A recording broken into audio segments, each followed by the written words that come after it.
Hello, everybody, and welcome back to another episode of The Pink Pill. I am your host, Jamie Lynn, and I have a very special guest with me today, Mr.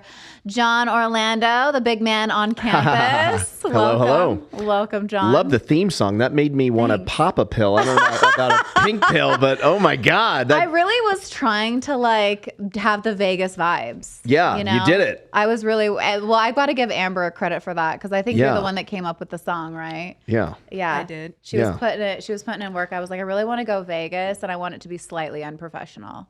I like. It was good. It was good. Hence my logo.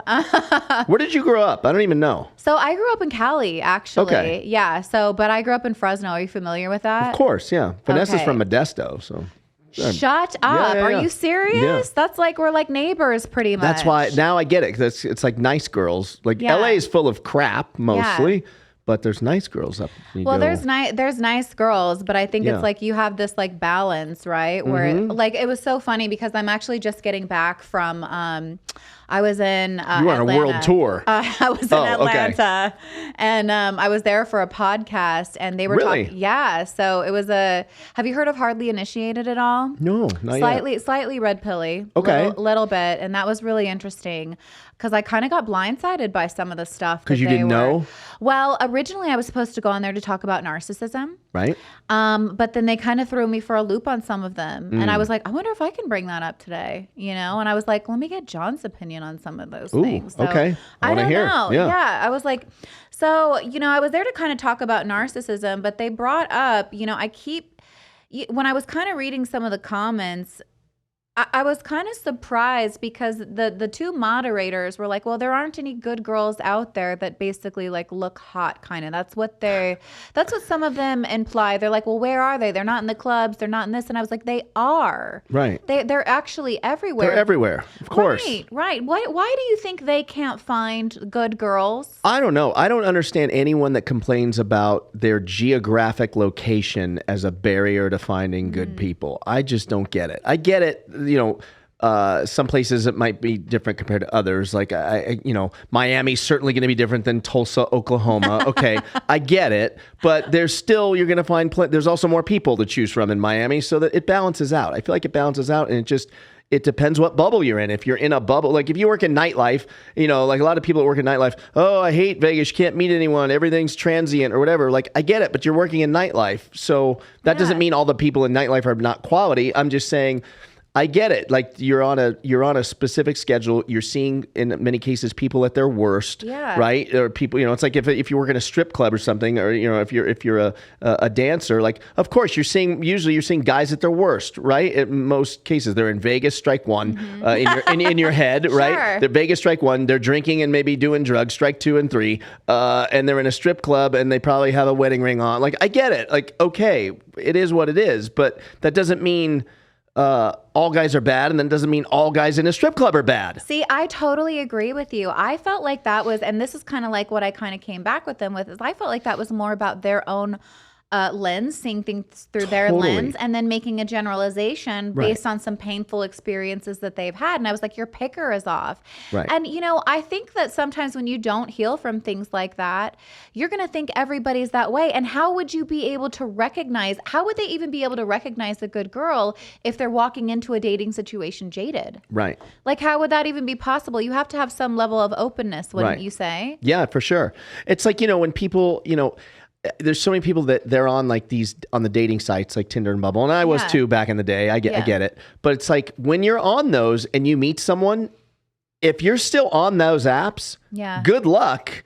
getting to the next level with whoever you just started trying to date or whatever that you met on that app. Why do you say that? Because you're still going to be swiping. Like when I met Vanessa, like I made a joke, but I think she thought I was kidding, but I actually was the truth. The night I met Vanessa, I deleted Tinder and Bumble. I love what you're saying right now. How are you going to get there? Yes. If you're still swiping? Man, let me tell you something about what you just said, because, okay, nobody has to, like, I think you're incredibly humble, Jon, but you're a high value man. Okay. You're the kind of guy, you're like the alpha male, but you would never lead with that, right? Because, you know, alphas don't really have to. But what you're saying is part of what I try to touch on when we talk about love, dating, and relationships. And it really combats some of this toxic masculinity. I just kind of did a show a couple weeks ago where I was like, you know what, guys know. And when they know, they're willing to make those changes. Let me give you a quick example. So one of my clients, caught her dude liking a bunch of like photos on Instagram or something like that. And she asked him to stop and he said no. I love that.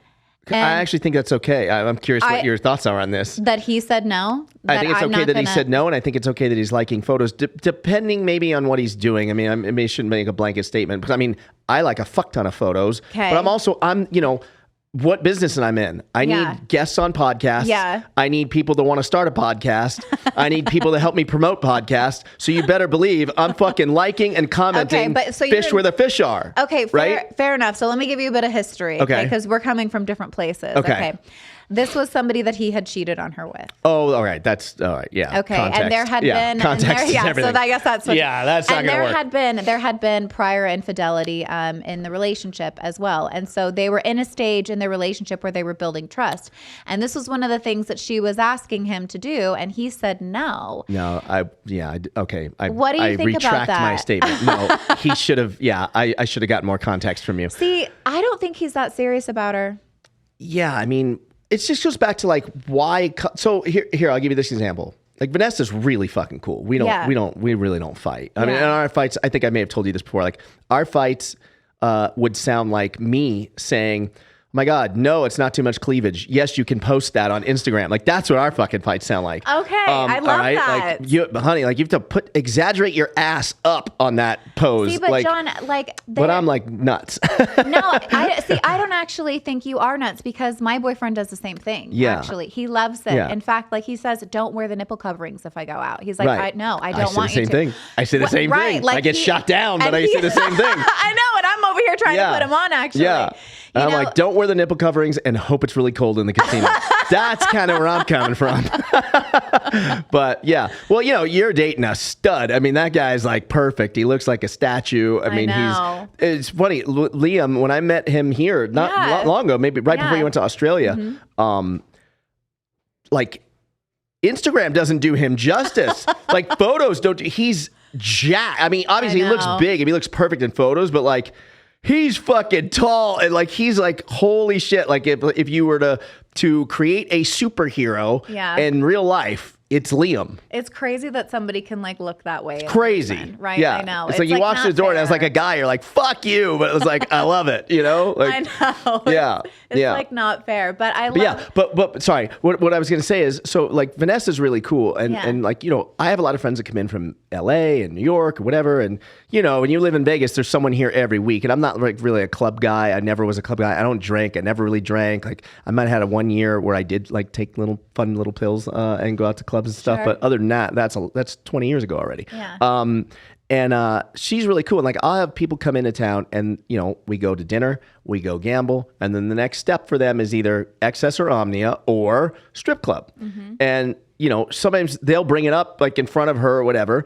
And they'll say, she'll be like, go ahead, you can go. Like, go ahead, go. And I'm like, no, I'm like, I'll get you guys all set up over there, but I'm not going. Like, for what? Like, it's cool that she'll say go, but why do it? Like what it's like I'm not going in there to get dances. I'm not going, like, what's the fucking point? It's because you're in love. Like, why do it? Right. You're not going to get anything out of it. And like, that's an important part of like this perspective that you don't hear that I think from men is it's like it's not as desirable when you have something like Vanessa, right? Or you Right. have something that is that has substance, right? Or there's actually like an emotional bond and connection. These things are not so desirable. Right. Like you're willing to kind of put those boundaries and it doesn't feel like a sacrifice. Right. So like with Instagram, like in this case of this guy you're talking about, like why put her through? Like if it makes her uncomfortable and it's bothering her, like why do you want to bother her? Like I'd never want to do something that bothers. It's one thing if you do something you don't know, but then once it's brought to your attention, hey, like this isn't cool. Yeah. Shut it down. I agree. But like that tells me that he's willing to risk it. Right. That tells me how important she is. Like he's willing to risk that. That says something about how he's viewing you. And if he's willing to lose you, why are you sticking around if you're not that important to him? Or he's just not ready, or he's not taking the relationship seriously. Right. And that's not the hill to die on. Like Absolutely liking photos not. on Instagram. Like, No. dude, there's like, just skip it. You know, I saw like right before I came here, actually, I was watching some red pill stuff because I just can't get away from it. Yeah. My Instagram's now flooded with it, Yeah. unfortunately. But I saw this, she's a psychologist, and I saw her talking about Instagram. And I just did a show on Instagram, and she's like, you know, girls that post sexy photos are doing that just because something is typically lacking in their relationship, or they're not being fulfilled, or they're trying to get some needs met. And I can understand kind of where she's coming from with that. But I'm also like, that's not completely true either. Nope. Not everybody is posting because they're unhappy in their relationship. Liam loves it when I post shit like that. Loves it. Yeah. You like it too. Love it. You're trying to get the right angles. Yeah. Why do you think they're leaving that out? I don't know. I don't get it. I don't understand the whole that stigma of like posting on Instagram or even be on OnlyFans. And I know when you were on Action Junkies on the 24-hour, and we had Kendra Lust on we went toe-to-toe Zoom, we kind of went toe to toe on the and like with you know, girls like in the industry or whatever. And I kind of differ from you on that. I mean, I see your points. You're probably right, but I see it differently. But you're probably right. At the end of the day, I'm a guy, so probably, you know, would you say like all girls that are strippers, something's wrong? Not at all. No. Okay. No, not at all. See, I was coming from the perspective of choice, actually, when I was talking about that. And I was talking about what influences behavior. Got it. See, some people can choose that. But but I would say in most situations, it's not actually that. In most situations. Agreed. Okay. In most situations, it's more of a survival. I need to take care of myself. In a jam, in a bind, back something against the wall. This is an easy fix for the problem, and then it starts off as temporary, and then it becomes a career, and then it becomes dysfunctional guys and dysfunctional lifestyle and drinking to cope with it and drugs to cope with it. Exactly. And then it's kind of like a downward spiral. So I was just trying to kind of create some more empathy actually around that, because I think people are very judgmental and critical about women in the industry. And it's so interesting because I didn't feel like she really heard kind of what I was saying fully in that episode. And I was like, I'm rooting for you, girl. Right. Right. Yeah, I think she felt maybe attacked a little bit, right? Probably. Or, Probably, which is so interesting because they're usually my biggest critics. Right. You know? But yet everything I'm saying is actually to help benefit them. Yeah.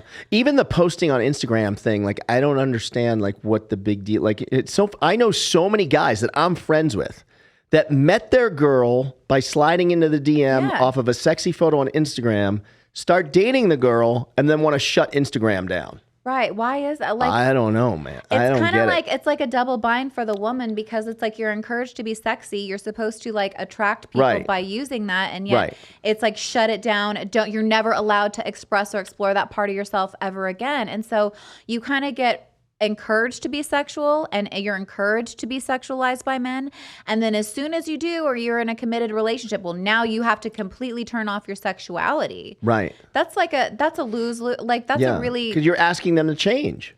Yeah, but it's also like an unfair standards. Like we don't really tend to have those kinds of standards for men, you know. But I'll tell you this though, like if I ever posted something that made Liam feel uncomfortable, I would take it down. Like no questions asked. That's fair. I wouldn't really because I would value the relationship more than I would value. It's the same thing as liking photos. Yeah. Right. Same kind of thing. Yeah. One of the other arguments that kind of came up that I thought was really interesting is it's kind of the same thing, but they're talking about what women wear.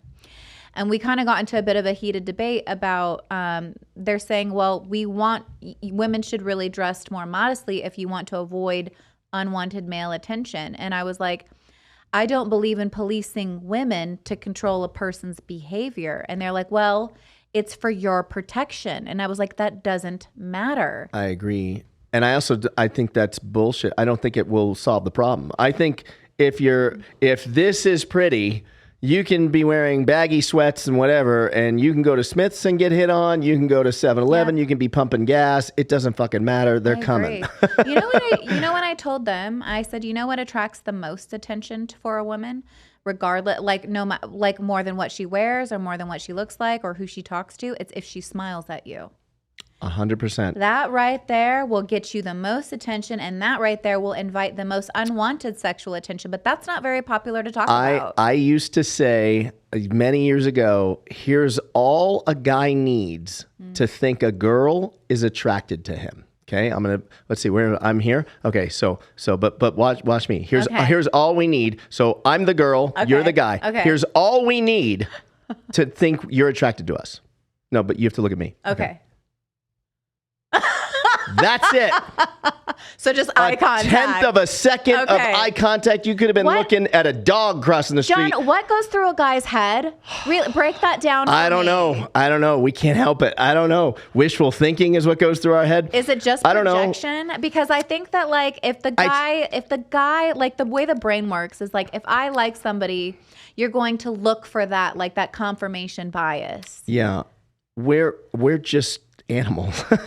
We're just physically charged, we just are. You guys are emotionally charged. We're physically charged, and we're looking for what is the one sign? It's like that old saying, you see what you want to see. Yeah. And we see what we want to see. We want you to be interested, And I think I don't think that there's anything wrong with that. Right. Because I do think that we're made very differently, and we kind of have to know those things about each other if we're going to be able to interact and date and whatever and have healthy relationships.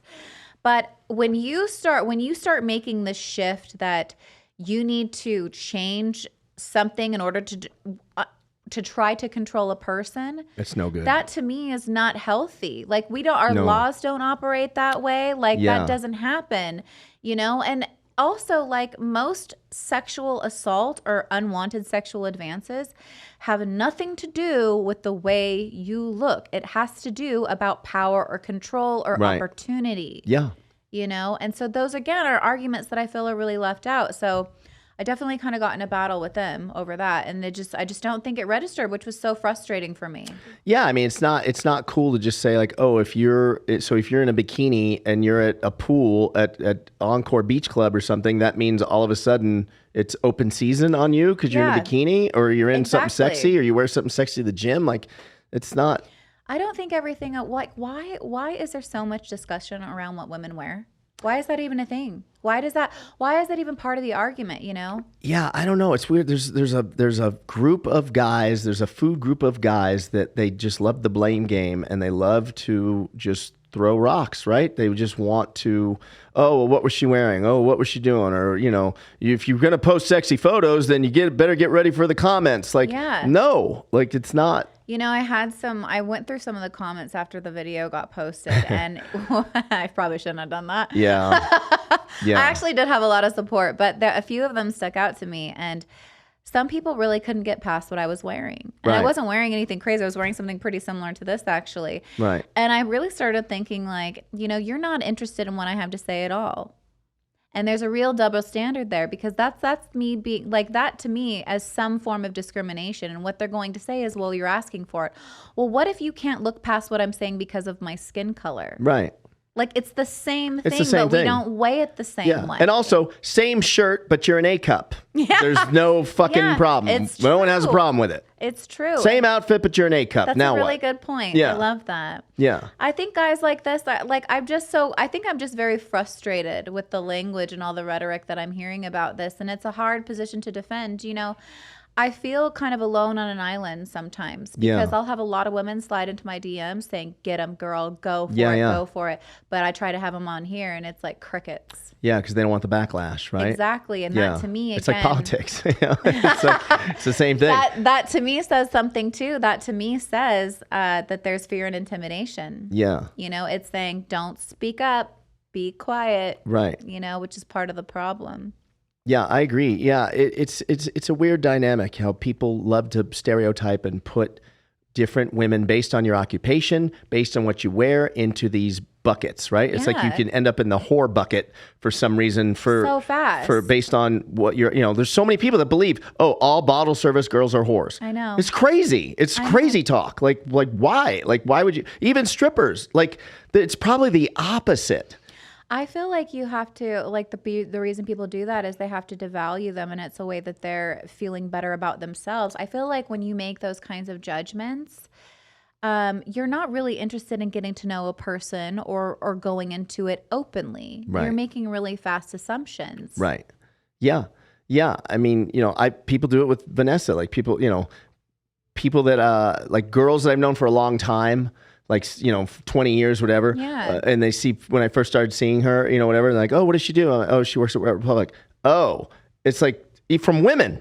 Oh, I feel like women are really like hard. older women, like Yeah. the older women, Yeah. women my age, whatever. I'm sure there's women in their 20s too that would be like, oh, really? Like, I feel like that's probably coming from a place of like more jealousy. for sure. Than anything, right? Like, because I think most women, given the opportunity, probably would do something like Right. that. Or You feel make good more than about you'd make it. in corporate America. You do. Working 3 days a Yeah. week, 8 months a year. Like, Yeah. sign me up. Like, Do they? Yeah, I could see that. yeah. I had another. So this conversation also took like a really weird turn that I was not expecting. Yeah. And they brought up plastic surgery, and they even asked me, they're like, "Well, what work have you done?" And I was like, "Well, obviously, like, Right. that's pretty obvious." Right. But like, they started saying, do you think women that have plastic surgery are like insecure and trying to heal a wound? And I kind of went down a tangent with this, but like, what are your thoughts about plastic surgery? Sometimes Yeah. they're trying to do that, and Yeah. sometimes they're not, right? It's the same with, that's my problem Yeah. with the red pill stuff, right? They're like, I think I told you this offline, like, it's like conspiracy theorists, right? Sometimes I have friends that like, they're deep, like I legit have some friends that think the earth is flat. I legit have some friends that think everything is a conspiracy, everything. And I get it. Sometimes it does exist, but then like they'll make some really good points in a conversation that makes me think. And then they'll be like, and Hillary Clinton's eating babies. And then I'm like, I'm out. lost me. Like you had me on the boat. And then I fell off the fucking hook once you fucking told me Hillary Clinton and Tom Hanks are eating babies. Like I'm out. Like I don't know. It's like they just take it too far. And I think one of the problems that I see them do is they do this black or white thing. It's Right. either all this or all that. 100%. And that's where they fall short. Right. It's Because not. That's not the way the Right. world works. And it's like, yes, there are certain bottle service girls that work in bottle service that are all about the money, Yeah. and they just want to meet a rich guy and they want to meet someone famous. And sure, of course. But then there's also Vanessa. Yeah. And there's like that in anything, right? There's female doctors that are probably crazy, wild sexual deviants. Yeah. And then ones that are just like you would expect a doctor to be. Like, it's just, we're all different. Why do you think we have to try to put people in boxes? I don't know. Yeah, I don't know. And I feel like it's, maybe just social media exposes it and it's always Yeah. existed. It's like, well, if you're a professional, you can't show cleavage. And it's Right. like, why not? Right. Why not? Why can't I? Right. Yeah. That's why I love Dana White so much. I'm curious what I don't even want to open up a whole Dana White box. Oh, but let's based do on, it. Let's go there. But like, Dana was like the first, like, so he's a president of I think, well, they sold for $4 billion, but I think now they're valued at like 8 to 10 billion. Jesus. So he's the president of arguably one of the, biggest companies in sports with the UFC. And in a press conference, he's been doing this for years, he will drop F-bomb after F-bomb after F-bomb. This is still a president of a company, of a company that sold for $4 billion. I love it that he's like that. I love it that he's just that real and authentic. But if he's able to get away with it because he's the president of the UFC and it's fighting and it's like he's able, but if the president of Apple did that in a press conference, they would cancel him. I know. Why? I know, like I get so frustrated by this too because I feel like I'm up against a little bit of that. Maybe not to the same degree, but they're like, "Oh, well, you cuss, you're not professional. I'm not listening to you. I'm not listening to you because of what you wear." When I hear things like that, I'm like, "Well, you're not interested in anything that I have to say anyway." Like if that's all it takes to lose your interest, you're really not somebody that's searching for any truth. Right. You're just judgmental and critical. Yeah. And and you're not open to anything. But it is very frustrating to think like, why do I and one of the guys here said to me before I went on today, because I was kind of sharing the story with him, he was like, "Why didn't you just wear a hoodie?" And I was like, you know what? I thought about it because I could have eased some of the pressure off. Because I knew it was going to come up how I'm dressed. And I was literally just wearing a tank top that showed a little bit of cleavage and jeans. Yeah. I don't think it's that outrageous. Right. Every girls have boobs. Yeah. All right.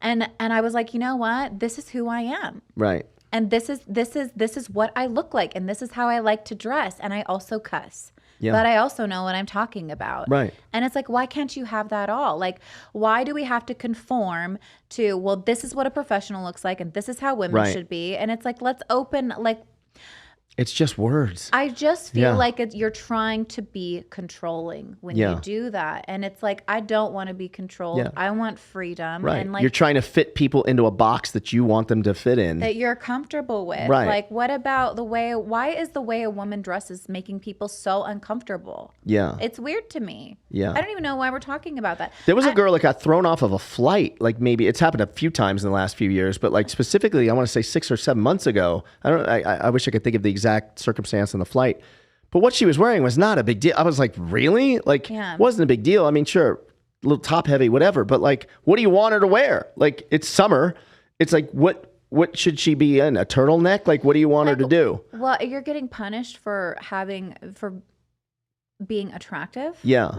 Like that's really sad. Like, if a guy's really good looking, do we like punish them? Right. We don't, but because a woman's assets might be a little bit more obvious, you tend to see more like negativity associated with that. But it's like, it's fine to flaunt it when it works for you. Right. But it's like on an airplane, I guess you can't, but in a Yeah. strip club, it's fine. Right. Right. So double standards. Yeah. Yeah. But with surgery, like, I think it's just do whatever makes you feel comfortable. I think it's good to be aware. Like, I do think that you could get obsessed with certain things. Like, I went and got Botox for the first time, like maybe last December or something like that.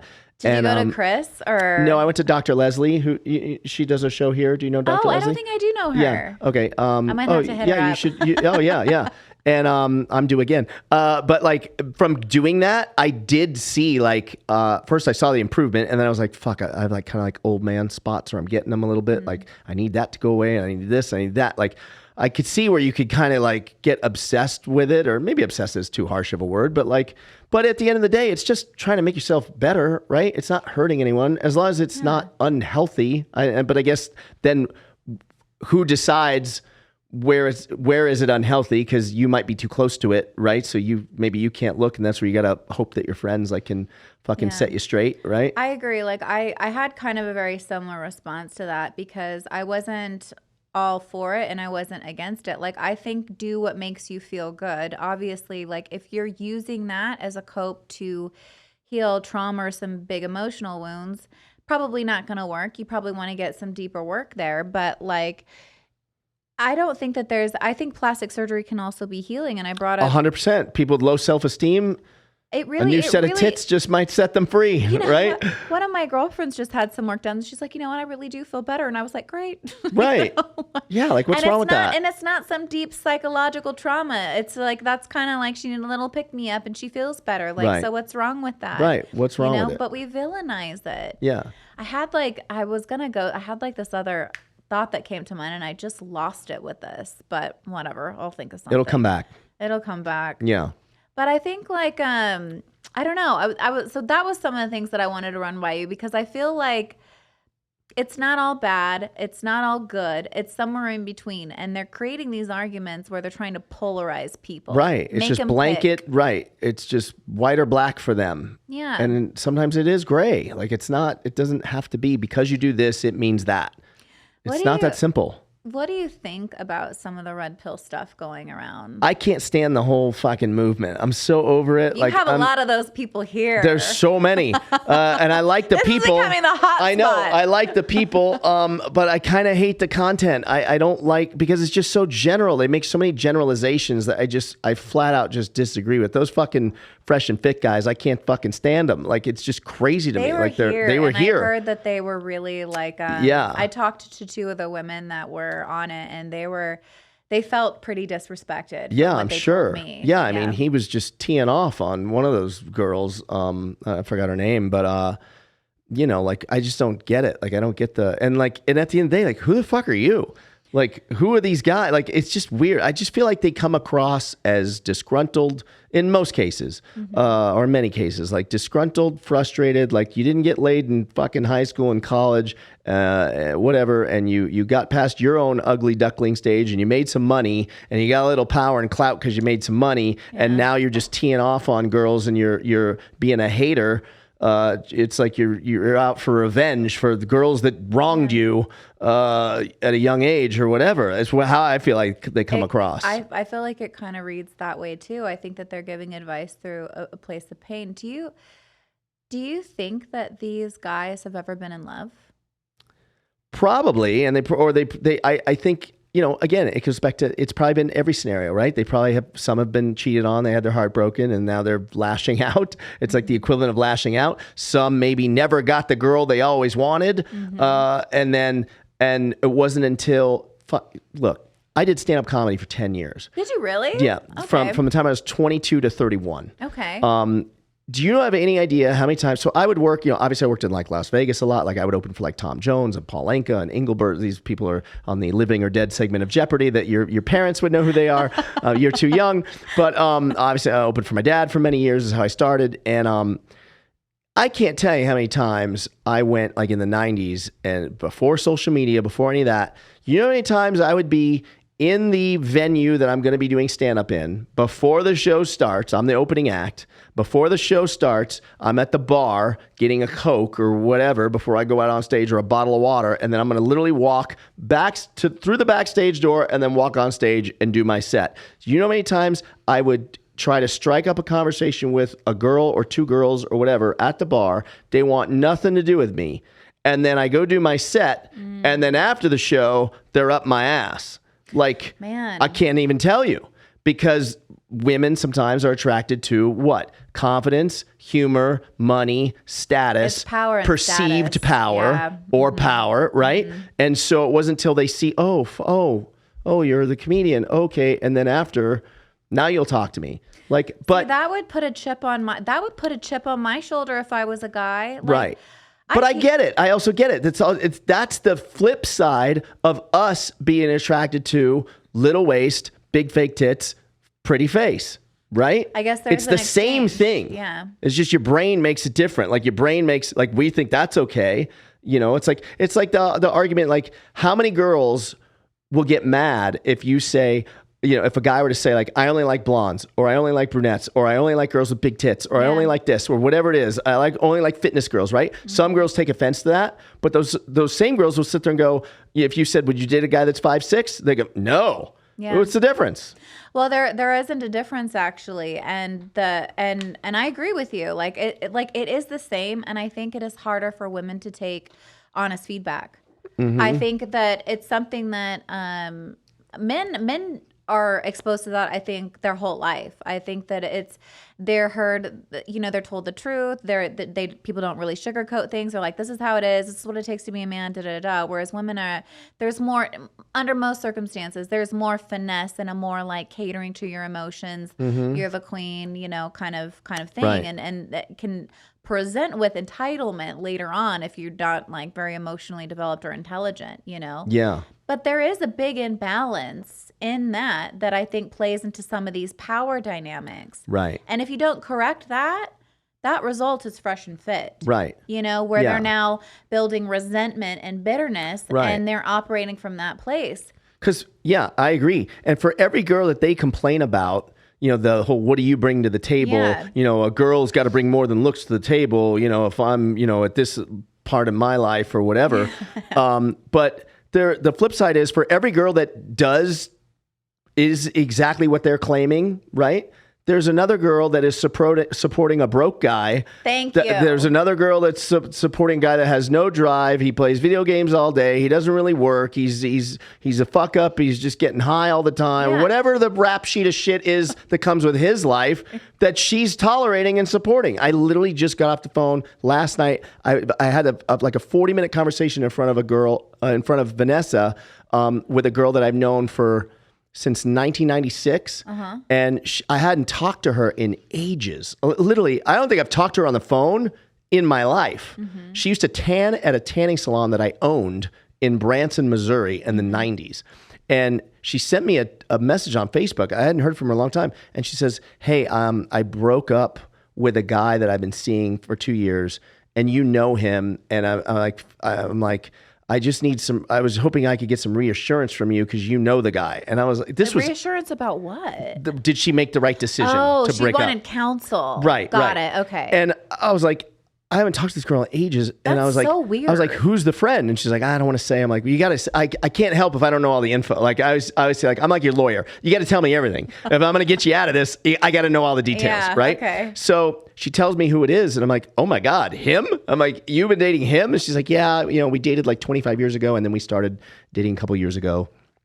And I just broke things off. And what do you think? And here's the things that were bothering me and blah, blah, blah. And I was like, yeah, that's him. The stuff that's bothering you is like, that's not going to change. That's him. That's always been him. He's a great guy, but sometimes he's a little weird, like awkward, whatever. Not even like I don't even mean treating the girl bad. I just mean like, he's a weird dude to deal with sometimes. Yeah. He's just, some people got issues, right? Yeah. And it was just interesting to me that, that she literally has taken care of him, has foot the bill. She's super successful, like $2 million house, like fancy cars, she's divorced, got kids, whatever. But like she did well in the divorce, but she also crushes it in her profession. And she basically has supported this guy on and off for a couple years. Like there's plenty of those scenarios, and she's smoking hot. So this isn't like fat girl that can't get anything better. This is none of this. This is like, if I showed you her picture, I'll show you offline. Yeah. If I show you her picture, you'd be like, wait, she's been putting up with what?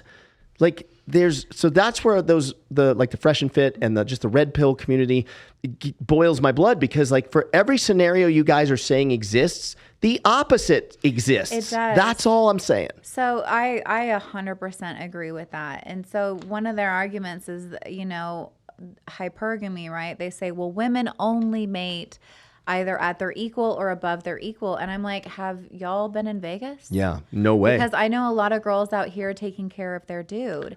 And not only are they the primary financial provider, but they also do the majority of the housework and child rearing, and Totally. they tack that on. And it's like, and they're with guys that aren't necessarily, bringing in as much financially. We know countless girls on OnlyFans. So many. That are doing anywhere from 50 to 100 to even $500,000 a month. Even the girls doing like bottle service and stuff like that. Totally. A lot of them are out earning their partners. They make so much, it's hard to, Right. And that's the other thing is like these guys also like, man, I know those like fresh and fit guys are crushing it. And so I'm not debating whether or not they make what they claim they make or whatever. But like a lot of these guys, they're also still on fake it till you make it highway, man. Like, come on, let's cut the shit. Like you can get, just because you get on a microphone and you want to preach, that you're this, that, and the other, doesn't mean you really are. You're just on a microphone saying that you are. I mean, I know a lot of those guys too in this town that, they portray that, and that's fine. I get it. Look, I owned a PR firm for 10 years. After I did comedy, I owned a PR firm for 10 years. I'm the king of take 50% the truth, 50% bullshit, slam it together and go sell it. That is what you do in public relations. Okay. That is PR, right? Hype. I'm a hype man for brands, for companies, for people, right? So I get it. There's nothing wrong with that. But let's take it down to earth though. And like, come on, like, it's hard for most people to make six figures a year. If you make six figures, I think I've heard Sartain say like if you make, 400 and something thousand, you're in the top like 1%, 1%, whatever. yeah. But you make $100,000. I mean, if you go through your phone, That's still the majority. Like that's still more than I think. Like totally. What's the average? Is it 40? I don't it's even like know. 40 or 50. But I just know, like, if you go through your phone and you start asking, or if you either know just because you know your friends, you go through everyone in your phone. How many people make over $120,000 a year, 10 grand a month? It's not as many. It's not that many. Mm-hmm. It's not like the majority of your phone is doing that. Yeah. Right. And then like the next step is maybe 250, and then 500,000, and then 1 million. Like you don't have too many people that you know making $1 million that aren't famous. No, not at all. Right. Or 500,000. I think that there is a level of probably fake it till you make it because they're trying to sell you a program. Sure. Right. And I get it. And that doesn't make them bad people, but like, come on, let's like, if you're going to, they want to do both. They want to play fake it till you make it and then throw stones at the hot girls and demonizing them for doing what they're doing. It's like, fuck you. Like, they're making more than you. Stop. You can't. Exactly. And part of me kind of like has this thought too, where I'm like, you see them and they're real committed to what they're preaching, and they're very predictable. Once you've seen one video, you've kind of seen them all. I'm not hearing. I kind of wonder what the point is, honestly. Actually, like I don't even know what the point is. Like.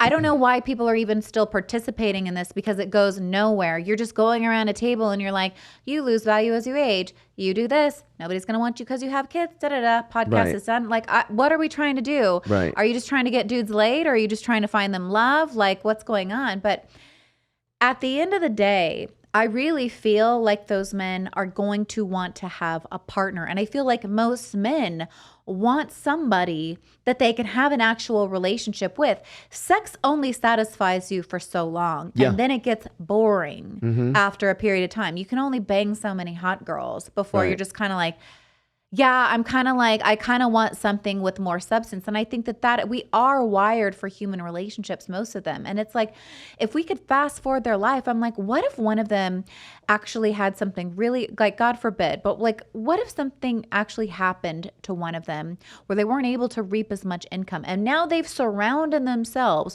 with a flock of women that have only been attracted to them because of hypergamy. Good luck. Good luck. Good luck. Good luck. Exactly. Yeah. And there's a part of them that I think knows that. Yep. Hey, when I first moved here, I basically was starting over because I came from LA. I did stand up for 10 years, had the PR firm for 10 years. And then when the economy tanked in like whatever, 07, 08, whatever, we kind of winded the PR firm down. And then I was in like the mobile and like the tech space. I didn't like it for like 5 years. And then I started Action Junkies podcast 7 years ago. And so oh my God, has it been 7 years? Yeah, for the podcast. Yeah. Wow. So when I first moved here, I used to get, my bread and butter while I started the podcast, so that was all I was doing. And then I would get like random consulting gigs for like PR strategy, marketing consulting, that kind of stuff, entertainment based, consulting. A new vodka brand wants to get connected to celebrities, like I can help, things like that. So I told Vanessa, I was like, look, I want to go. She was working at Wet, it was like her first or second season at Wet. And I'm like, look, because I wanted her, I didn't want to be fake it till you make it. Right. And I've had $1 million in my bank account before, and I've gone fucking broke, and then I've built it back up and then gone broke. Like, I've started over 3 fucking times. Like, it is what it is. I'm a fucking serial entrepreneur. I've never had a boss since I'm fucking 22 years old, and I eat what I kill, and there's good money. And I told Vanessa, like, look, like, I don't want you to think, because we're 21 years apart. She was 26 when I met her, or 25 when I met her, and I was 46. I'll be 53 next month.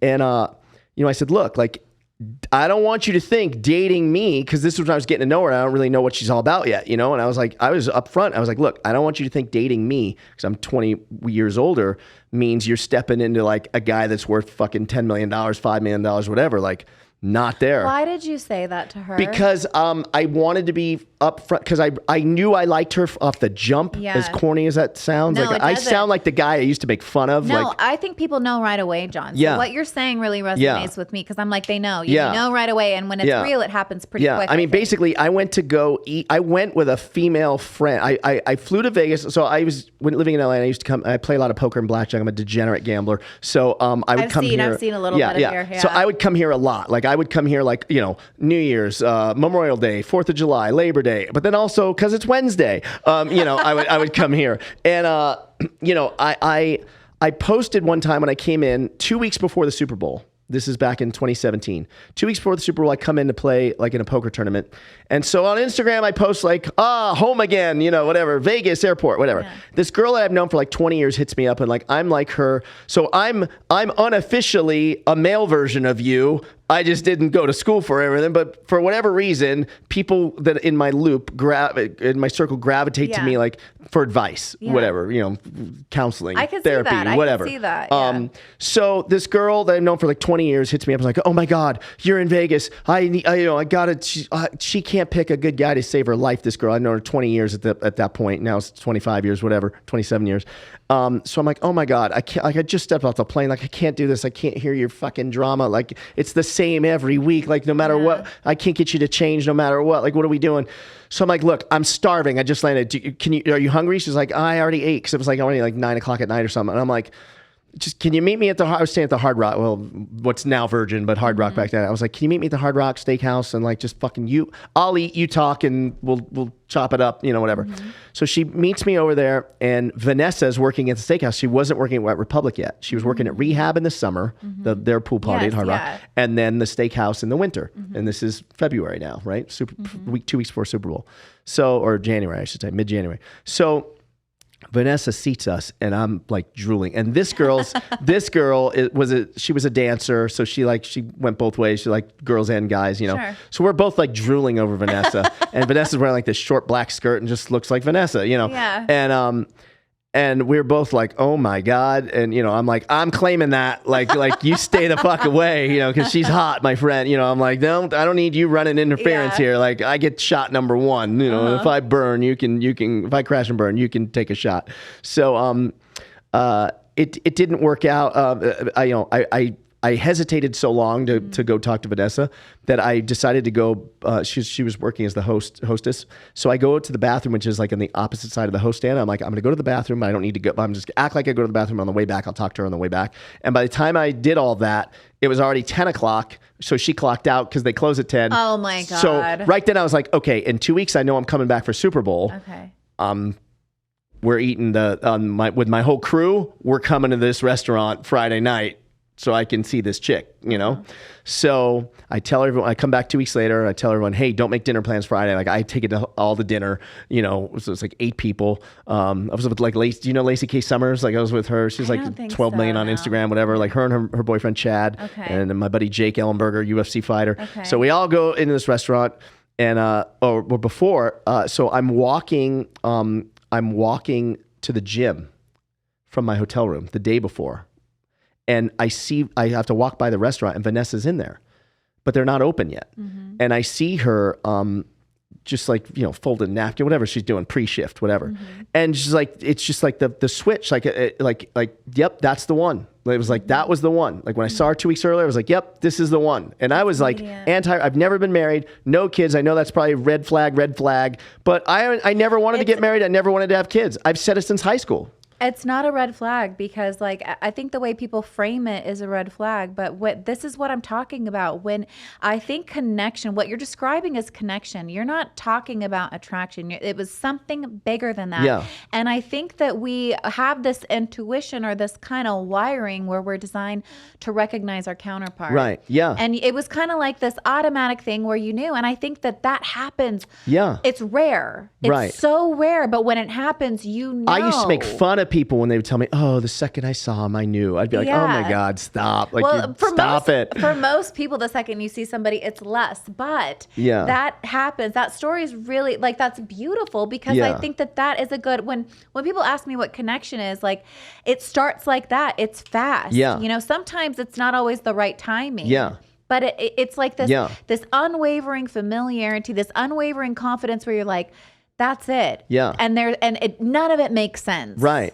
Yeah. So when I started talking to her, I wanted her to like, I figured the hurdles I need to jump over are going to be the age gap once she finds out how old I am, right? And then that I don't want kids, because most women, she's 26, like most women, obviously they want kids if they haven't had them yet. So I'm like, those are the two big hurdles. And then if there's hurdle number 3, it's going to be like, so the trade would be, and I think it's a fair trade in most cases, is like if a younger girl is going to date an older guy, she wants a guy that is like, got it. I had my shit together, but I don't want to say I didn't, but like, I'm not private jet life. I'm not that, like I'm not Lamborghinis in the garage, and I'm not, a house here and a house in Aspen and a house in Hawaii. Like, sure. Right. I'm not, I'm rebuilding again, so I just wanted to be completely upfront and tell her, like, here's my life. Like, I do business consulting now, and like that means I can make $40,000 a month, and sometimes I go shoot blanks for 2 months. Like, it just depends. And sometimes, you know what I mean? It's like on any given day, I could come through the fucking front door and go, I just signed a $25,000 a month client. Like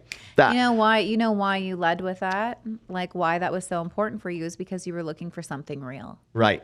And you were just like, and I 100%. love your approach, because you're like, so many people are afraid to have those conversations initially, and I'm like, but don't, because they don't scare off the right person. Like, when you, like, those things can be scary, right? I don't want the kids, and sometimes my finances are hit and miss. Like, those would be things that I think most guys would steer away from. Totally. And then I have do you know who my dad is? I do. Okay. Yes. So for those listening and don't know, like, my dad's Tony Orlando. He's a pretty famous singer in the 70s, had a TV show, whatever, blah, blah, blah. But he didn't write any of those songs. So if you don't write the songs, you're not looking at millions and millions and millions. Yeah. Now, most of the artists today don't write the songs either. But what they've learned by people like my dad, who came before them, is you need to split publishing with the songwriter. So meaning, if you're Taylor Swift and a songwriter comes to you and says, hey, I wrote you this smash hit, Taylor will interject her. I think this should be "Oh Baby Baby" right here, so that she gets. Now all of a sudden she gets writing credit, and you're splitting the publishing 50-50. And they understand. The writer understands, because the flip side is like, I'm not, because the artist goes, if you're Justin Bieber or whoever, I'm not singing your fucking song unless we split the publishing. And it's like, it's like peanut butter and jelly. What's more important? Like, you need them both to make the sandwich. Exactly. Right. I love that. So they split it. But in my dad's era, there was songwriters, and then there was just like singers, and he was more singer, so he didn't write any of those songs like Billy Joel did or Neil Diamond back in the day. So that means my dad's not sitting on 100, 200, 300 million dollars like Beyonce or whoever, any of those other people that have written their stuff or gotten the publishing. So I also don't want, once I know like, okay, once she finds out who my dad is, even though she's not gonna, she's too young, but like her parents, whatever, I don't want people doing the math that I call it doing the math incorrectly. Cause like, you think, oh, so because it's my dad, that means I'm a trust fund baby. I'm not. Like, that's not the way it is. Like, it'd be great, but it's not the way it is. It's not the reality. So I'm very upfront, like, or at least you were looking for something, right? You were looking for love, and like you led that very fearlessly, which I think a lot of men would be very intimidated by. But sorry. So back to the point you made is like, when it comes to the girls that take care of the guys or whatever. So I said to her, I said, look, when I first moved here, I was like, this is like me starting over. I don't want to take these consulting gigs, but I'll do it. But I don't want to, I'm willing to do it. But like, if it's up to me, like, I think I can create something big, eventually have a studio, build out a podcast network, whatever. But like, that's going to mean some lean months. Cause like Action Junkies was pretty good for like 10 grand a month since I've started, like with sponsors and stuff.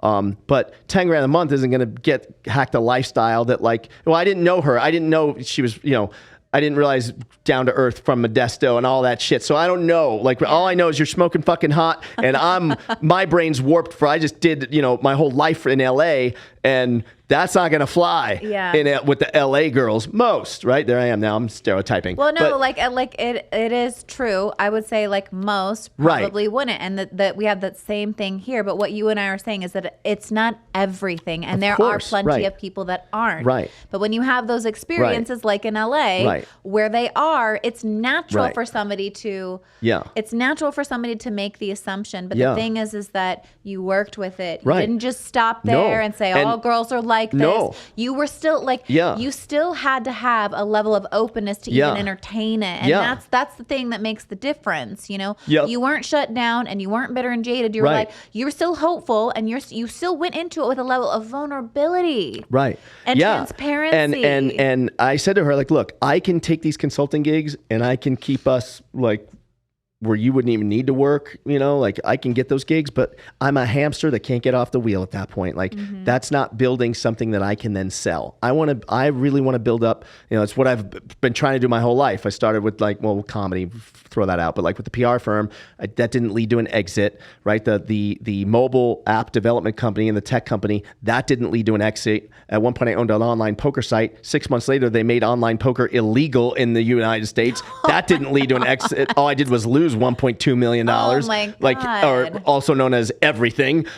So, you know, I was like, that's the game I'm in, is I want to build to an exit. And I've yet to do that. So I always say, like, I've hit singles and doubles my whole life, right? But I need to get a hold of hit one over the wall. And now at like 53, like this plan backfires big time if I don't hit one over the wall. Like I'm committed. I will hit one over the wall, you know? And so I said to her, like, look, like, in a perfect world, like you got to carry the load a little bit.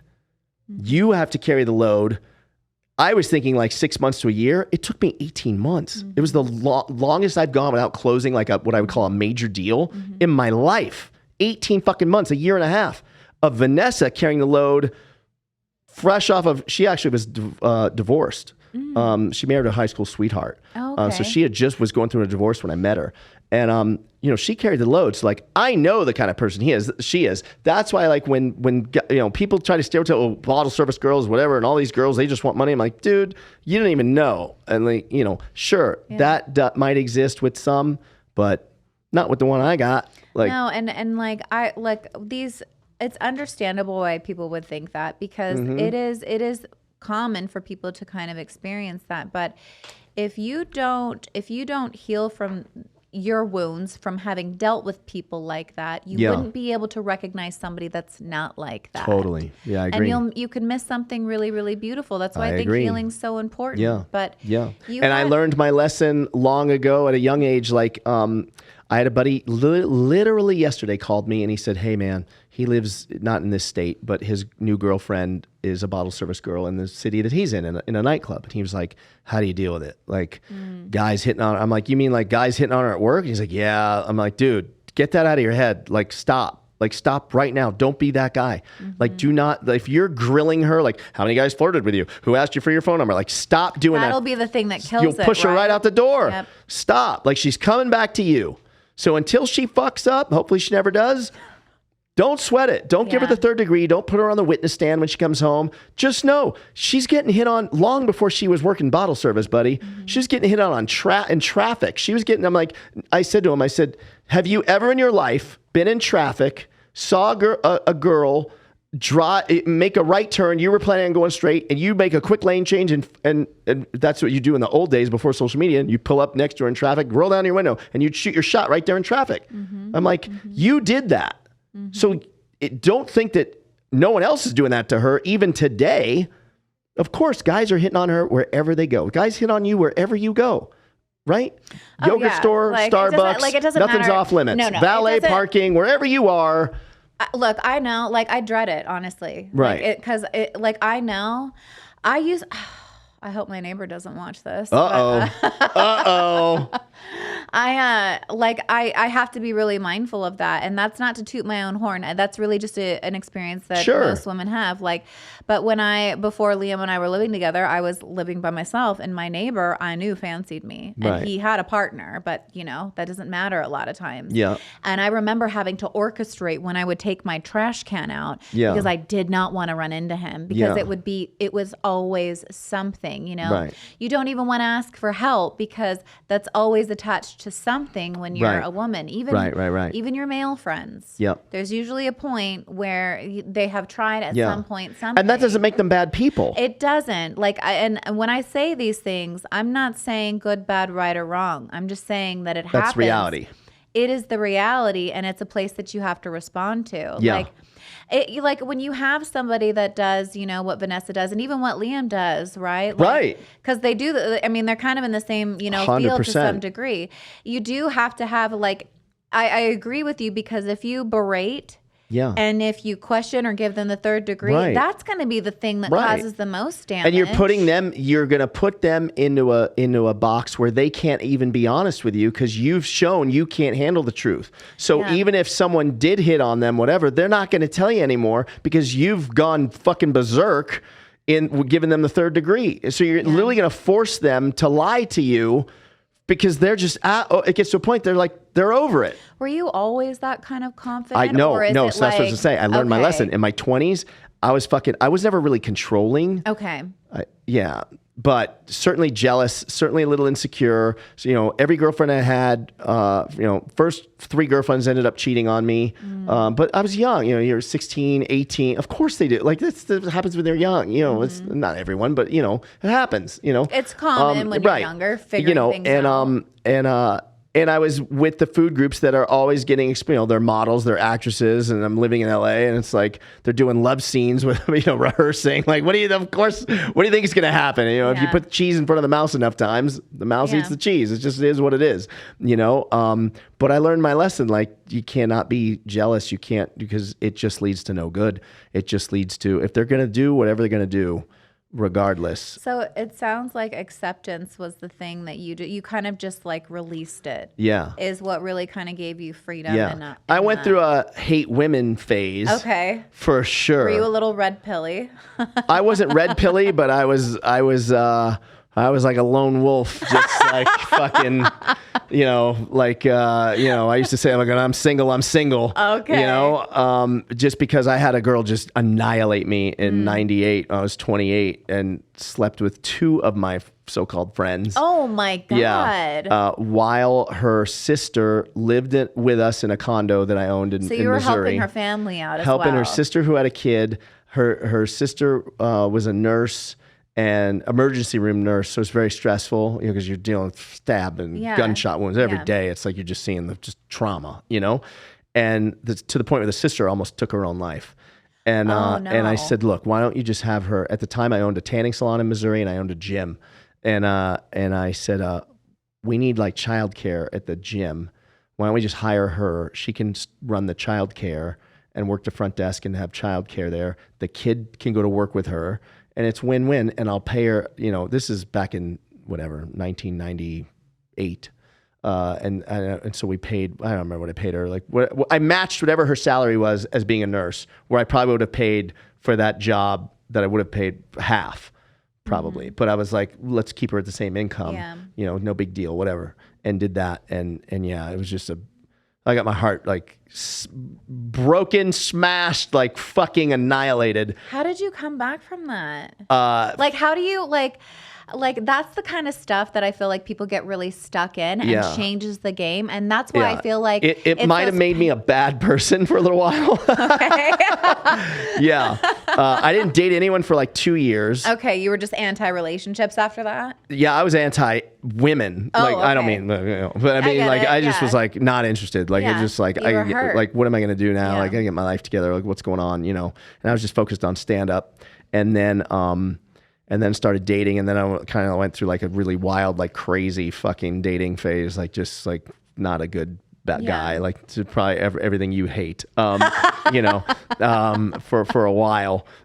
Just because I was like, all my experiences is with girls was just like broken heart. And I used to say like, I'll never check into Heartbreak Hotel again. Ooh. And I'm not going to put myself in a position to check into Heartbreak Hotel, which means I'm just going to be like a fucking assassin. Yeah. I'm not fucking, savage. Yeah, I'm just going to be a savage and just whatever. But what changed that though for you? Like, how did you? Because this is where I feel like a lot of men get stuck because like we've all gone through periods of heartbreak, but not a lot of. Some people I say can get married to their pain, right? Where it now becomes a point where they stop growing and they can't move past their pain. Yeah. But you, like, if we fast forward to the example you gave earlier with Vanessa, you were so vulnerable, and so open and actually optimistic. Now, how did you go from that to that? So it's kind of crazy. I mean, so I completely went off the rails in all parts of life. Okay. So I never drank in high school. I never did drugs. I never, nothing. All through high school, all through college. Nothing. Completely sober. Just, wow. I mean, I had like maybe some sips of alcohol and I just honestly hated the taste. Okay. Like, it just never was my thing, and gambling was my vice. So I tripled down on gambling. And I did, when I was 30, I tried ecstasy. And back then they called it ecstasy. And I guess now it's Molly or, I guess. But whatever. Amazing little pill. Amazing little pill. Okay. And so I had a nice little relationship with that pill. Okay. Started off like I was, again, living in LA and I would come to Vegas like on the weekends. And so I'd party like Friday, Saturday, Sunday. And then I'd end up coming in early like Thursday, Friday, Saturday, Sunday. And then Thursday, Friday, Saturday, Sunday, Monday. And then before I know it, I'm not kidding you, I was living in Mandalay Bay 30 days a month from gambling. And then 30 days was like the most they would give you a comp back then, at least, or me. And so then I would go over to the Hard Rock for 30 days and then Mandalay, Hard Rock, 30 days, for literally almost a year. Wow. Blew through a fuck ton of money, like $500,000 cash. So by the time when I turned 30, I was doing really well. I had a condo in Branson. I had a Mercedes CLK 55, which was like the cool AMG Mercedes back then. I had a BMW M3, and by the time I turned 31, I didn't have the condo anymore. Got foreclosed on. The Mercedes got repoed. I had to sell the BMW, and I owed the mob in Atlantic City. The mob? Yeah, about $50K. I feel like we need another show for that story. Yeah. Okay. So I was fucked up. Okay. And then I had lost. Like, I remember my dad used to be like, "You're so skinny, like you lose so much weight." And I used to say, like, fat people tell you that you're too skinny. That's it. Only fat people tell you that. And so like I weigh 175 now. I just lost like 35 pounds on keto. But back then I weighed like 165. So I was 10 pounds less than I am today. And when I turned 30, I weighed 165. By the time I turned 31, I weighed 145, which is what I graduated high school at. Whoa. And I owed money to the mob. I was really fucking depressed. Yeah. Suicidal. Thought about jumping off the roof of the Riviera Hotel one night here in Vegas. Well, the Riviera's gone now, but it was a hotel in Vegas where I was doing stand-up. Bawling my eyes out on the roof, and then luckily didn't do it. Got my shit together, or was trying to get my shit together. And then I'm born September 8th. So this was like Labor Day. And then a week later was September 11th. And I lost two friends in September 11th, both in the first tower, and a guy and a girl that I knew.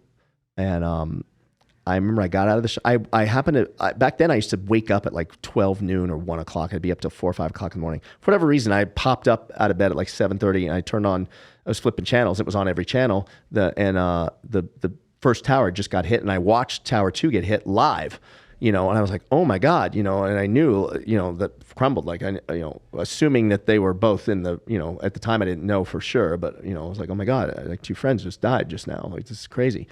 And I took a shower, and I got out of the shower, and I remember looking at myself in the mirror, and I was like, you're too fucking skinny.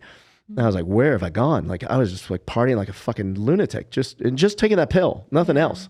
911 or 9/11 was my wake up call. As corny as that sounds, like it really was my wake up call. And I was like, dude, get your fucking shit together. Like, what are you doing? Like self-talk, you know? Yeah. And I got my shit together and climbed out of the hole and got the mob thing sorted out. I mean, I had a guy put a gun to my head in Atlantic City trying to collect. I had a high-speed chase in LA. I mean, went through some fucking crazy shit. That's insane. And yeah. I feel and like then, they can make a movie out of this. Yeah, it's actually movies out of. I actually have a writer that we're working on maybe actually a Netflix series.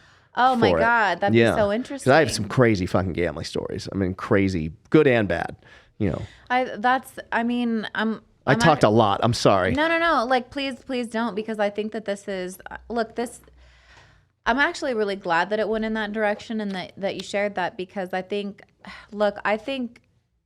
this kind of stuff is really hard for guys to talk about or open up. Yeah. You're very open, and you're very secure with how you process things emotionally, and you're really transparent about that. And that's really rare, I think, for a lot of men.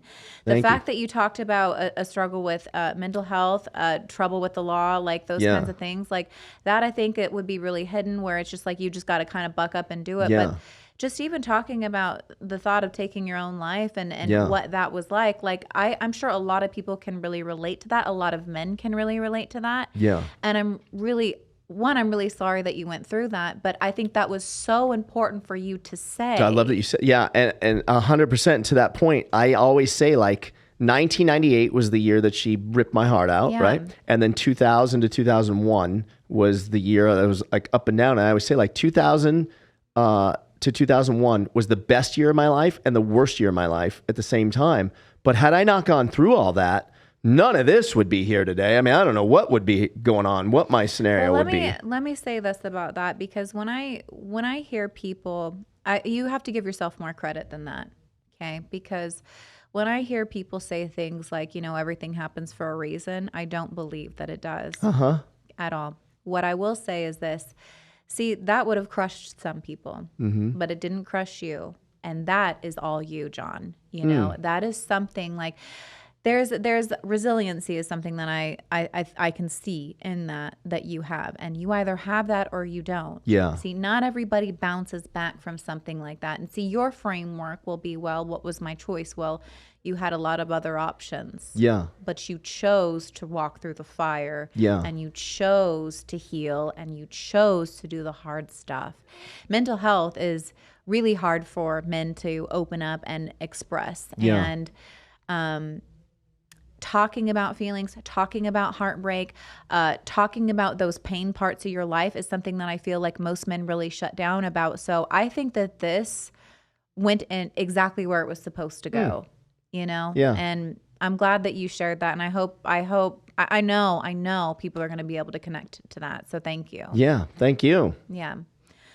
Well, let's see. So I think, and I was actually going to try to steer a little bit of that too. Like men, like, because you're very vulnerable and you're very open. Yeah. Well, I think that comes from stand-up too, right? I mean, you put yourself out there on stage, and it's just you and a fucking microphone and a bunch of strangers. Tell me if this is true, Jon, because I heard like all comedy comes from pain.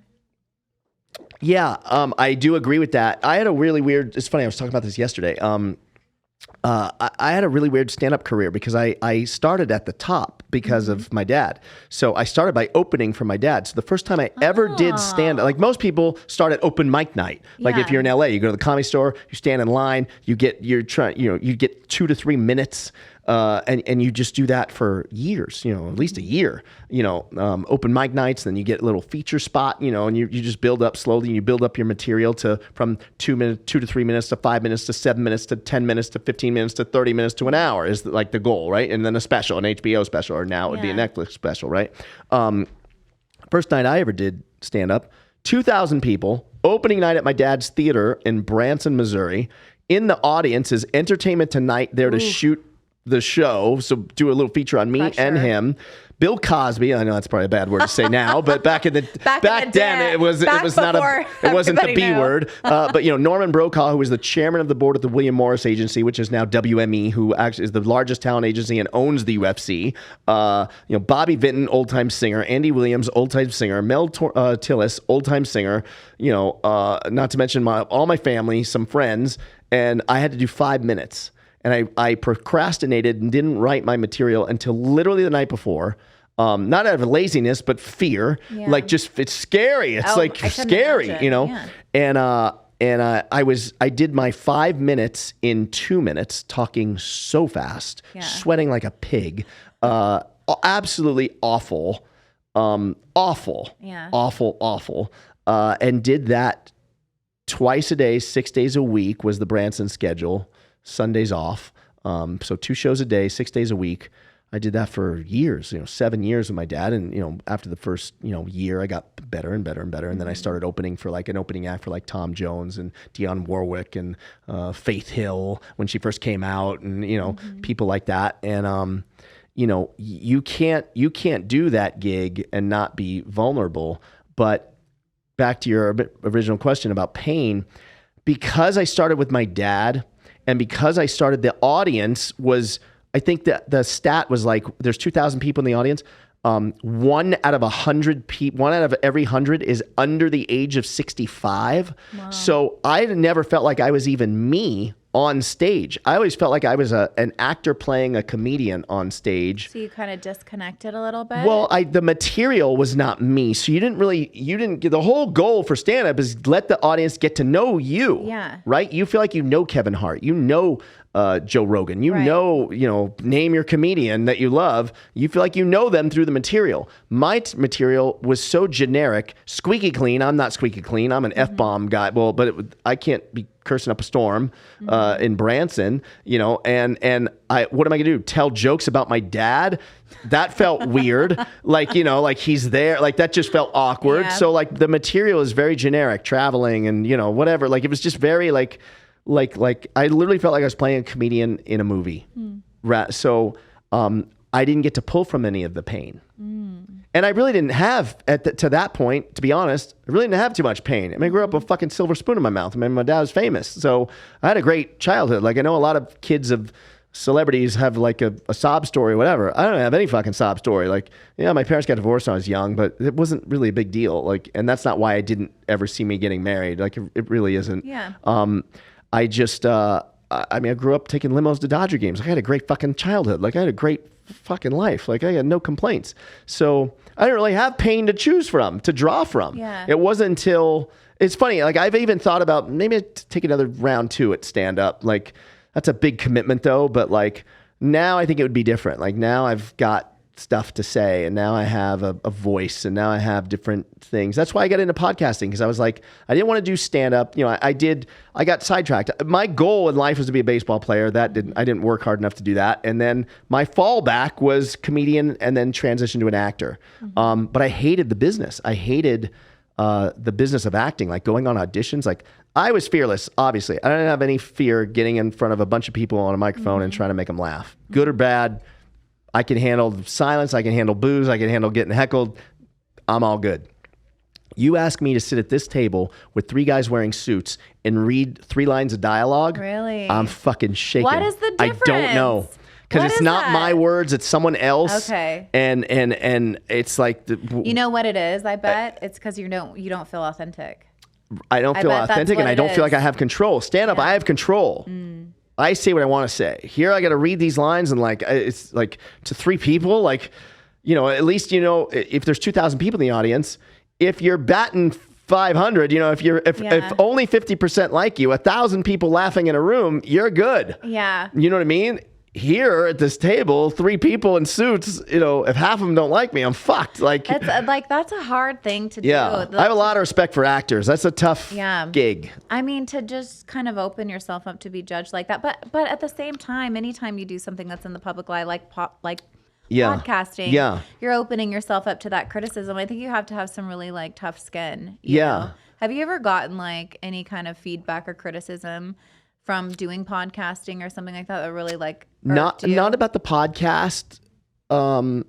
It's weird. I'm in a good spot. It's like I'm not, the show does well money wise, not really like eyeballs wise. I mean, obviously it's not, you should never compare anything to Joe Rogan, but like I'm not, we've been in the top 100, we've been in the top 20 for like, it tricks the algorithm. It's like, so like when Dana White came out, we were number one in our category in sports and entertainment, number one for like a week. So that's cool, but that doesn't mean we have the same listeners as like the number 2 podcast probably has 10 times the listeners we have, but we were number 1 that week because it's just based on the algorithm. It's just based on, this is trending really, is all those charts mean. Okay. So, so I don't get too much, hey, I'm able to make a great living, but I'm still under the radar. Like people don't know me. Like now lately, like because I had Dana on and Grant Cardone last year, like if I go to a UFC fight, like I get strangers coming up to me, hey, I love the show, whatever, but it's rare. Like, but if I'm in a casino or something, nobody fucking knows who I am. And that's cool. Like I'm not complaining. So it's kind of cool. So I don't get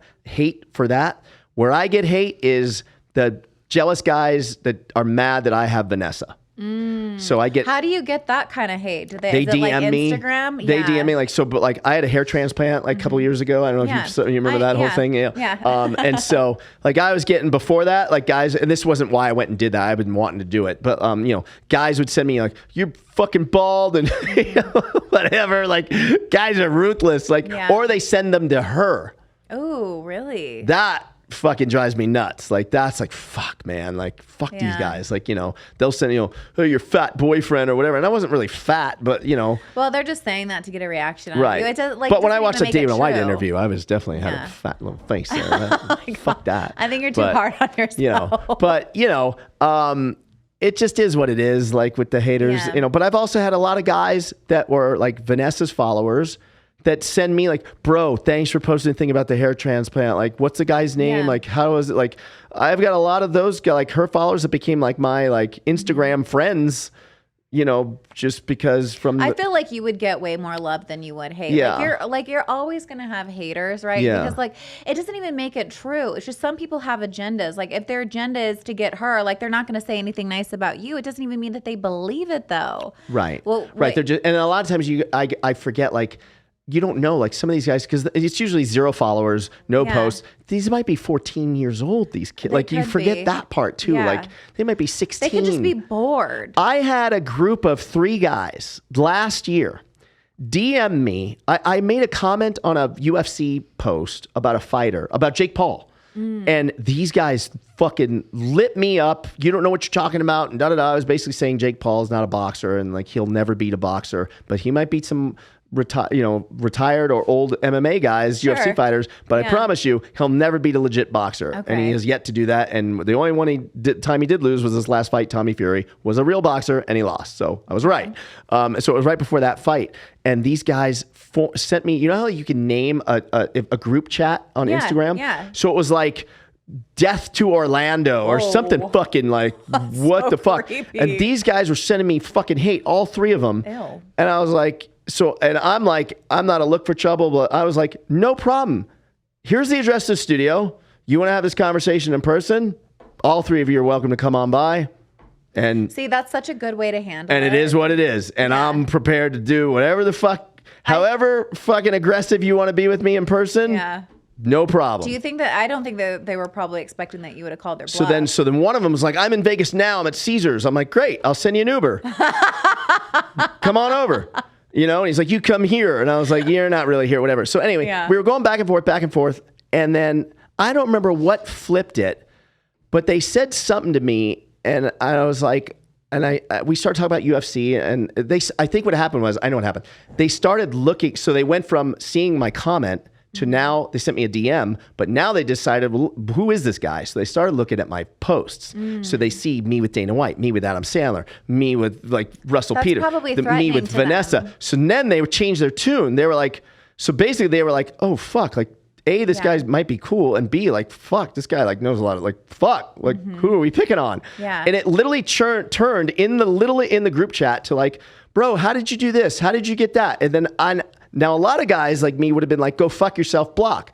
I answered all the questions, and they were like, oh, you're a multimillionaire. That's how you have the girl. And I was like, nope, let me explain. So I told them a little story about Vanessa, and they're like, Now I'm legit friends with these fucking, they're all in high school, these fucking brats. Why did you invest Vanessa in that? cracks it. Vanessa's like, what are you doing?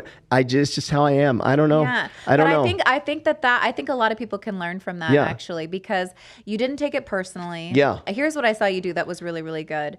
You did not take it personally. You were able to kind of separate the fact that this was more them than you. And what was really interesting is you diffused the power and you weren't even trying to. Yeah. You were just like, okay, like I'm not going to match anger with anger. If you want to show up, here you go, fine. Right. And that really kind of stole the thunder. Like if you would have like hyped it up with them, it would have grown. But because you didn't feed into that and you're like, look, put your money where your mouth is. And then, then they became a little bit more open or a little bit like, and then they ask you a question and you're nice. You respond with like love and kindness. Like, they were like, how'd you get Dana on your podcast? How'd you do this? How'd you do that? And I'm just answering the questions, talking. And they're like, we want to start a podcast. I want to do this. You know how like rare that is though? Because not a lot of people are going to show you negativity and get love back. And that's a really powerful thing that you were able to do there. So that's probably why a lot of people like you, Jon. Thank you. Thank you. Well, I know we're kind of coming. I think we went a little over, but that's okay. I'm getting. Look how good I'm getting at this. Before I couldn't even get to an hour, and now I'm like going way over. Right there, you go. Yeah. Oh, you couldn't get to an hour before. Like Jon. My first one, I like died inside. But that's like, okay. What were we about like 30 minutes, and I was like, well, I'm done. It was literally 30 minutes. That's okay though. It's all right. Do you like it? I do like it. Yeah. Like I still have to get, there's a lot that I have to learn still. Yeah. No, you're doing great. But you're I good. love it. I love it. Well, look, I want to kind of close with maybe like a final thought or something like that. And, we've kind of talked a little bit about masculinity, red pill. You've obviously shared some mental health stuff, but do you have any kind of like final thoughts, any kind of message you want to leave the viewers or anything like that? Yeah, I mean, if like as it relates to red pill stuff, like anything or just, you want. It doesn't have to be related all right, to that. Well, a little bit red pill, whatever. I just think I think everyone's complicated everything. Like it's as simple as like just fucking be nice to people. And if you're in the dating world and you're single and you're trying to meet someone, you will meet someone. It's just, it's not where you live. It's not, there is quality out there. Maybe your experience has been you haven't met the quality you're looking for yet, but you will. It takes time. Like it's the world's a big place and you meet someone when you least likely expect it, right? Like I wasn't looking for it. I didn't want, listen, my buddy London Thomas, he used to host Political Junkies for us, and we're bringing it back. He's a DJ, he lives in Atlanta. He's one of my best friends. 2 weeks before I met Vanessa, he says to me, bro, I'm worried about you. I'm like, why? What's up? This is on the phone. He's like, man, you haven't had a girlfriend. Like, I get it. You always say you like being single and all this, but like, bro, you haven't had like a relationship, like a real relationship in like 5 years. Like, or more. Like, what, bro, like, come on. I literally go, dude, I'm good. I'm all good. I like being alone. Well, this is literally 2 weeks before I meet Vanessa, okay? And so he does, at the time, he was doing all the Fox movie premieres. So Fox had a movie coming out. He does the premiere. So he would come stay with me at my place downtown. Like, he had a key and everything. I literally, like, open door, like, just show up, dude. You don't have to worry. You don't have to alert me, whatever. Like, here's your key. Like, come in, whenever you want. So he comes in one day. I didn't know he's coming. I'm like, oh, hey. And I'm literally suitcase in hand. I'm on my way here to go see Vanessa. And he's like, bro, where are you going? I'm like, Vegas. He's like, when are you coming back? I'm like, I don't know. Maybe like 3 or 4 days, maybe 5 days. He's like, what do you mean you don't know? I'm like, I don't know. See how it goes. Like, I'm going to see this girl. And he's like, wait, what? I'm like, yeah. He's like, wait, but it's like serious? I'm like, yep. And he's like, wait, you just said 2 weeks ago. I'm like, yep, throw that all out. I got to go. I don't have time for this right now. I can't talk to you right now. I got to go. Yeah. I mean, so you never know when you're going to meet someone and just, I would like stay away from those fucking stereotypes. Don't fucking put girls in a box. Because they dress like this doesn't mean that. Because they work here doesn't mean this. It's all things are on the table. Yes.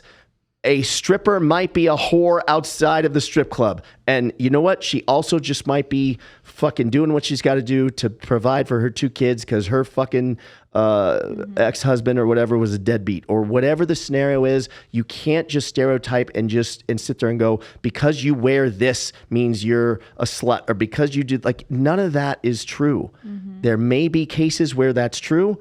And for every case where it's true, there's another case where it's not. So go find the other case. I love that. Well, I want to kind of also say this, like, it's all around you. Okay. Mm-hmm. But if you don't do the work, you won't be able to see it when it is there. You'll excuse it, you'll minimize it, or you'll try to protect yourself and block it. And Jon, you've clearly been through hell and back. I appreciate you sharing your story. I think I think that was definitely something that I'd like to spend more time on this Yeah. show for sure. But I appreciate your vulnerability and your transparency. I think a lot of men need to hear from somebody like you, and just how open you are, and and how it worked for you. And so, thank you for being here, Yeah, and thank thank you for you. doing this. All right, guys. Well, thank you so much for tuning in to another episode of Pink Pill, and we'll see you next time.